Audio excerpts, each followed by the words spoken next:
Hi, my name is Deetra Clark. I am a clinical therapist by trade and also a regenerative detoxification practitioner. I'm a mom of four. I have an amazing husband, Brian. And really, I wanted to make this video to share a little bit about my story and some of the mistakes that I made as an athlete in my earlier years and what I've learned that has really helped to transform my health. So, the topic of this video is so I work out, so I'm healthy, right? So, I really wanted to just break down some common myths and some common misconceptions around working out. So many athletes, or even if you're not an athlete and you're just physically active, so many people think that just movement in the body is enough. And they also think that being protein focused is really what is going to help their stamina, their performance, and aesthetically get their body where they want it to be. But health on any level starts with the gut, it starts with our internal terrain. So, a little bit about my story. I really got into working out and being physically active about 14 years ago. So, my son was 6 months old when I really decided I want to make a change. I want to start being more physically active.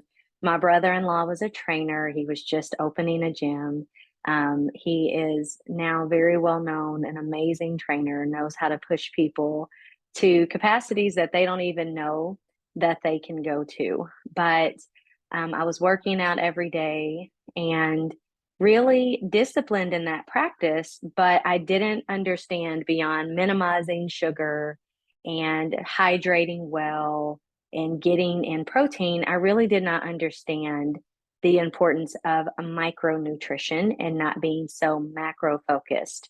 So, a year and a half ago, I started an organic superfood journey, and it's like the light bulbs came on in my body and things that I had been suffering with that I really didn't know that I was suffering with because they had become common to me. They were just kind of normal.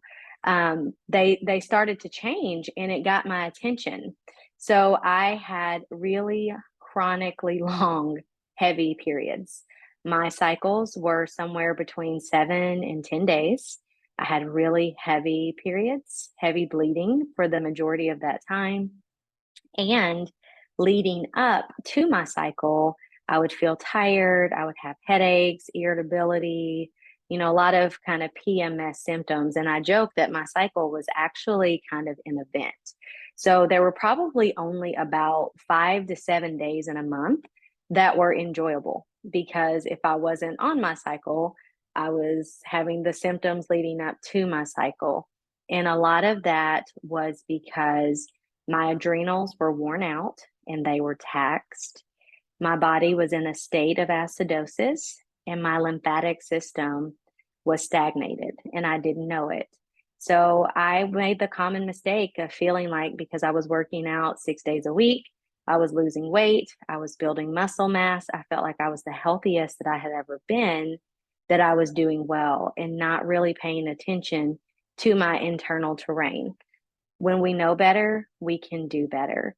So within 3 days after starting my superfood journey and really starting to move my body into being alkaline versus acidic, and how I did that was I focused on eating a lot of fruits, which was really hard for me coming from hearing that fruits are bad and fruits make you gain weight. And what about the sugar in fruits? It was really hard for me to switch my body over into wanting to eat fruits because I had to do some research and really like, where did this even come from? Is that even true? And it's not. So for 3 days, I was taking my superfoods, an organic shake that was 97% of my nutritional needs in terms of fruits and veggies. I was working on removing glyphosate, which is a chemical pesticide sprayed on all of our crops, all of our fruits and vegetables, all of our plants. It's in our water systems, it's in our air systems, it's in our rainwater. I was working on detoxifying that from my body. I was working on fueling my body with more plants and moving away from acidic food. In 3 days of doing that, what I noticed is I had great energy. I didn't need to lay down and take a nap. I didn't feel not necessarily brain foggy, but I felt very clear in my thoughts. And so then a few days after that, my cycle came. And that was the first cycle that I had had since I started that superfood journey. So that would have been about a weekend. And that cycle was significantly shorter. So normally my cycles were 7 to 10 days. And this cycle was about 4 to 5 days. And it was lighter. And then the progress in my body just continued as I have stayed on this journey. So what I know now is that even though my workout routine is not a whole lot different than what it was, focusing more on micronutrition versus macronutrition has been a game changer. One. Number two, making sure my elimination pathways are open has been like it's critical to our bodies that our elimination pathways are open. What I mean by that is we have three elimination pathways. One is our kidneys via the urine, two, our stools, and three, through our lungs, the air that we breathe. My kidneys were not filtering. So, what we're taught a lot is what color is your urine? Is it yellow? Is it clear? But that is not an indicator of kidney filtration. The indicator of kidney filtration is if you have sediment in your urine. And you can't see that in a toilet. You have to do a test. And so I just did a simple test where I peed in a cup. I held it to a light to see if I had sediment floating in my urine. So you're looking for crystals.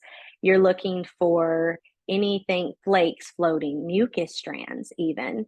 And if that is present in your urine, that is a sign that your kidneys are open and filtering, meaning that waste is leaving your body. When it is completely clear and there is no sediment, it means that your body is consuming and accumulating waste. What you don't eliminate, you accumulate. So my kidneys were not filtering, and that was why my adrenals were taxed. So I would be so worn out after my workouts. I would feel sometimes like I just needed to take a nap. And it's because my adrenals were non responsive. So we have two adrenals and two kidneys. Our adrenals sit on top of our kidneys. And when our kidneys are not filtering, the adrenals cannot do their job. So that leads to things like high blood pressure. It can lead to headaches. It leads to feeling like you need a nap. It can lead to irritability. For some people, it looks like they never want to sit down. They're what we call the busy bodies because there are 4 stages of adrenal fatigue. Mine was more just kind of feeling tired and really, really done at the end of the day. And so I was doing high intensity workouts while my kidneys weren't filtering. And this is actually really common for most people. Most people that I talk to every day, whether they're athletic or not, their kidneys are not filtering because we're not taught that.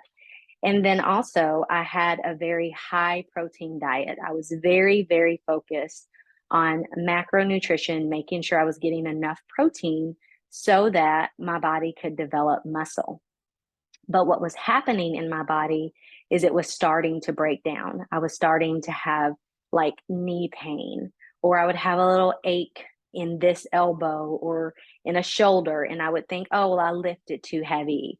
Or, when I did that box jump, or, maybe I ran too many sprints. I thought it was more from the activity level, but really it was more that there was degeneration in my joints because of my high protein content. So I want to break down the myth around protein. We're taught protein, protein, protein, but actually the wrong kind of protein can create lymphatic stagnation. So we are two fluids. We are lymph and we are blood. 80% of the fluid in our body is our lymphatic system. It's lymphatic fluid. And 20% is blood. Our lymph is what cleans, and our blood is what feeds. When we have too much waste in our lymphatic system and we're not eliminating it out at the rate that we need to, it stagnates us. So our bodies, the fluid in our body is made to flow. There should be a movement. So in, out, in, out. When there's stagnation, the lymph crystallizes, and that leads to inflammation in the body. It also leads to acidosis or an acidic environment. So anytime we have pain in our body or inflammation in our body, it's a sign of our lymphatic system.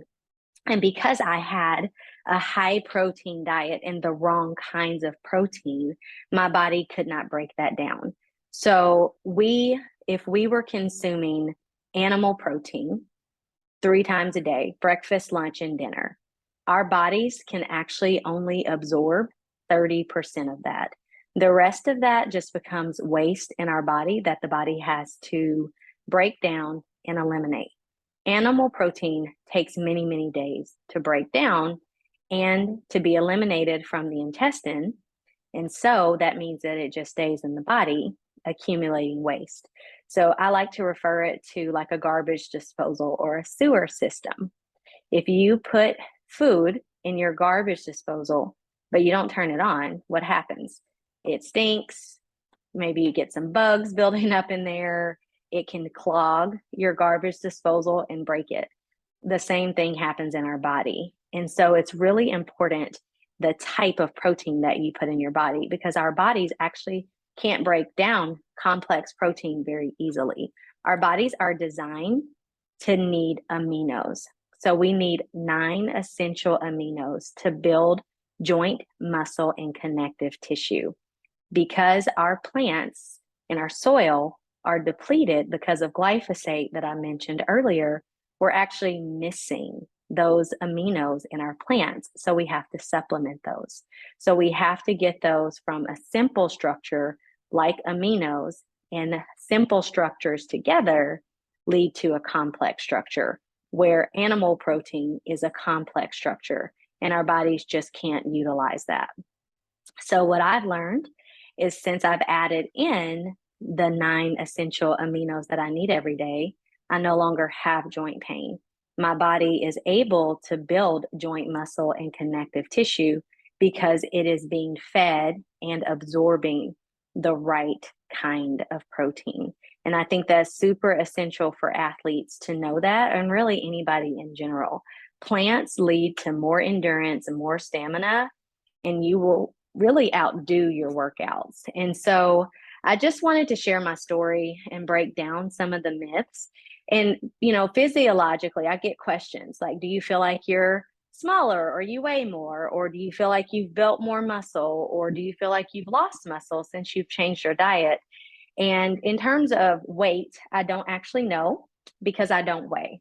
But in terms of my clothes, I feel like they fit better. In terms of muscle definition, I feel like I have sustained and even rebuilt more muscle, because my muscle before was full of inflammation because I was eating the wrong types of food. I was eating more macro focused instead of focusing on cellular nutrition. And when you focus on cellular nutrition, micronutrients and phytonutrients, your body gets what it needs. Your tissues can only be as healthy as your cells. So if your cells are healthy, your tissues are healthy. Your tissues become healthy because of the blood that feeds your tissues. And the blood that feeds your tissue is healthy if your lymphatic system is flowing and moving and not stagnated. So everything in the body works together. Physical health, working out, aesthetics, any of those kind of things, they start with the internal terrain. The internal terrain is what impacts our external. It's what impacts what our bodies look like on the outside. So if internally we're not well, our gut isn't thriving, if we have gut damage, if we have a stagnated lymphatic system, if we have a body full of acidosis, even if we look healthy on the outside, it's not going to sustain, because that's not how the body works. So I hope that was helpful. And if you would like more information, I would love for you to reach out. You can follow me on Instagram at Prosperous Living Deetra. I share more tips about superfoods. I share more tips about regenerative health and really getting to the root cause. Thanks for watching.